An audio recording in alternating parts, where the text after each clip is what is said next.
Welcome to Lasting Recovery. And now, here's your host, Dr. Judy Saalinger. Welcome to Lasting Recovery. I'm glad you've joined us today to hear more about substance abuse problems and what you can do to help yourself and others. Today's topic is relapse, recognition, and prevention. So whether you're listening in your car or in your home or your office, we've got some helpful ideas for you today. Again, I'm Dr. Judy Saalinger. I'm a licensed marriage and family therapist, certified addiction specialist, and clinical director of Lasting Recovery, a nationally accredited, holistic, individualized treatment program for substance use disorders, anxiety, and depression, and other problems that are associated with substance use. We offer hope and help for you, and we hope you will believe, as we do, that you can find freedom from alcohol and drugs. You know, one of the things that we look at here at Lasting Recovery is the fact that this is an addiction problem that's it's fatal. And there's more deaths due to alcohol and drug-related problems and than there is anything else. And we want to be able to look at today at what we can do to break the no-talk rule and what we can do to also prevent relapses. You know, so many times people have said that they want to stop drinking and maybe they've tried 100 times, but they always go back to it. And so what we're going to be talking about today is how can you stop and stay stopped. And so the topic today, again, is relapse, recognition, and prevention. So I want to ask you, you know, have you ever tried to not drink or use drugs, street or prescription drugs, or made a commitment only to find yourself drinking or using again? Well, if so, then you're really not alone, because so many times people come in for treatment and they talk about the number of times that they've tried, and maybe they got a week sober and then they stopped drinking. You know, maybe for 10 days, and maybe then they relapsed, and 4 or 5 months later they tried it again. But they went to a wedding, or they had friends come over, or they got upset. Some people aren't really sure why they relapsed. But what we do know is that recognizing the problem of relapse, intervening on yourself, and finding a way to resolve your substance use disorder for a longer period of time will be in the best interest for your health, your emotions, your relationships, your work, your legal problems, and all sorts of things. Every day, you know, we read in the newspaper and online and news stories about the effects of substance abuse, and more than half of all adults have family history of alcoholism or problem drinking. And so if you have a family member that has been trying to stay sober and you find that they're continuing to relapse, I just want to say, don't get angry with them. They can't help it right now. And we just need more patience and tolerance for the kind of change that needs to take place in a person in order to stop drinking once that medical and deterioration process has taken place in the person's brain and body. And so today we're going to talk about some of the many failed attempts that people have had at stopping and the triggers that lead us back to use. And we're also going to talk about what are those things that you can do in order to stay sober. How do we do that in order to avoid that kind of relapse back into use? And today I have with me, again, I have Ed Lacey, who's an international addictions consultant, and Ed travels all over the world helping people and organizations, treatment centers, to really do the top job in their treatment center, because there's always new information coming out, and Ed keeps on top of all of that information so that he can begin sharing it with the counselors and the owners of treatment programs so that we can be able to provide the best treatment and care for those of you who have a problem with substances. Ed, welcome today. Good morning, Judy. It's a pleasure to be here, as it is every Monday morning with you. And I think the topic that you brought in today on relapse is so important. There's so much information out there. Some of it's pretty good, some of it's not so good. But I think it's a topic that needs to be looked at, because not everybody gets sober on the first time. We wish they did. Not everyone stops using drugs on the first time. We wish they did. But there are certain things that we as supporting elements can begin to look at to aid them and to redirect them in that avenue to recovery. Yes, and I think that, that's a really important point, because there are so many ways that people can be tripped up in their very good intentions and motivations to stay sober, but it's really activating another part of the brain that's not as strong as the part of the brain we always look at as muscles. You know, the other side, the muscle is stronger to drink and use. Sure. And really being able to make that kind of change is not easy. I think part of what when you're in a drinking, using environment, I mean, everybody you know is using and drinking in some way, shape, or form. I'm not talking about their chronic, but in some way, shape, or form. And so that's the life you begin to know. Excuse me. Yeah. And so to begin to think that there's even another way, you feel like one man on an island. Yes. And it's just me here. And I think what your program's about today is that's not true.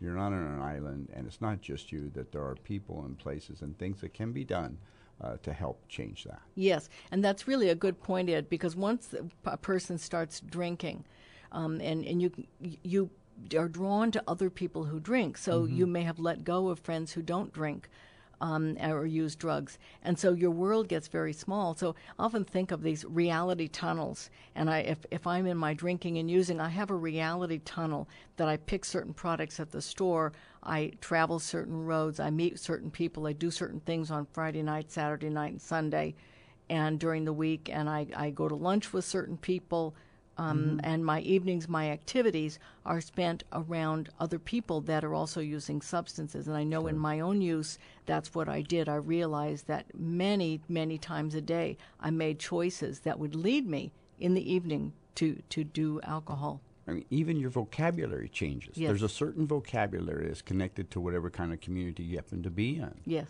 And the other day, for example, I was on campus in the country, and they referred a student to me who he's on the, say, for example, he thinks it's like marijuana maintenance plan. Yes. And so they were trying to see if I could at least assist him in taking a look at it. And so I began to ask him those questions. Well, when you smoke, I mean, because he's telling me, well, I only do it, on weekends or during the week. It's not so bad. It's this and that. And I said, well, when you buy it, I mean, where do you buy it, at the store? And he's just started laughing. No. And I said, when you use, who do you use with? And he looked at me like, well, just other people who use. I said, just marijuana? He would say, no, other substances also. Yes. And so it's an environment that we can't see sometimes, that we're walking into. And once we've been there for a while, that door behind us begins to close, and we're in there with that kind of thinking, those kinds of attitudes, those kinds of communications. And even, and I will say this, I mean, I ask people often, do drugs work? And moms and dads look at me like, oh, my God, what do I say now? And they want to say no. But the reality is, if they didn't work, people wouldn't use them. Exactly. And we use basically to change the way we feel. Yes. And yet we think that just by going in and yelling at our kids or yelling at our husband or yelling at our wife is going to be the thing that does it. And this may be that anchor, this may be that island that's for a while is saving them, and they don't know how to get off. Yes, that is so true. And you talk about like the families getting in there and trying to control it, and that just doesn't work. I know that in our program last week we had someone that had to be discharged because he continued to relapse, and his parents were he was in his early 20s, and he was still kind of financially dependent on his parents, and they were treating him like a 10 or 11-year-old and taking his toys away and punishing him, and their attitude was very, very punishing. And yet, if this young man had cancer, they wouldn't be treating him the same way. Sure. I think I shared with you a few weeks back that I have a friend, and she kept calling because her son was in trouble, and her son was in trouble, and her son was in trouble, and just really doing some horrible things in the house. And she said, well, what do you think I should do? And I said, you might want to get a restraining order. And she says, oh, we don't want that on his record. Yes. So I think the relapse part of all this, and that inability to find that one specific point in life when you can begin to make that decision, is sometimes hindered by our family systems, by our environment, and those are the things I'm sure you're going to talk about today. Yes, and when you bring that up here, I know that I was just talking with some school counselors who were saying that they just had begun realizing that the addiction wasn't just something that occurred within the person, but that it was also interpersonal, and that interpersonal piece gets played out by the peers that we hang out with. I know when I was in high school, I was a drinker, and I only hung out with those people who drank. It's like in my mind, other people didn't want to have as much fun as we did, and so but I was an early alcoholic, and so the piece here with the social network is one thing, and then the family dynamics. How is it that the family is treating the person who has the substance abuse problem, and are they aggravating it? Well, see, if the rules don't change in the family system, then that one person who's trying to get off goes back into that environment, whether they're using or not. We're just talking about the rules in that system. Goes back into that environment where there's maybe some unhealthy communications going on, some unhealthy behaviors going on, and this person's trying to survive in that environment. And without some kind of reinforcements, a program, therapy, recovery, something, they're going to feel alone, and it's more comfortable to pick up and use again than it is to sit there within that system. Yes, that is so true. And I know one of the things here at Lasting Recovery that we really value, and it's something that I personally value very, very deeply, is the power of the family group. And in our family group, when people are in treatment, they're able to really begin looking at how both sides of the system have gotten hooked into the addiction. Because there are some rules that run the family system. We talk about generally 3 rules, which is don't talk, don't trust, and don't feel, which are very, very strong because people feel hopeless, they feel helpless, they feel betrayed. The family members think that, because they told you not to drink, that you're going to drink, or that when you do drink, it's like then you betrayed them. And so then they get angry and they feel helpless. And then the person that has the substance abuse problem also feels trapped and helpless. And the truth of it is they're trapped by the chemical alteration that's going on in their brain, the adaptation, particularly to alcohol, that the chemicals in the brain are actually adapting to the molecule of the alcohol. And even the fact that people whose behaviors are constant, be they using or not, that addiction can be present within the family system, and there's even a physiological change that takes place with them. Yes. And that's, it's like that endorphin high, and that gives them a sense of being within that system. And without it, though, that's my point. Without it, where are they? Yes.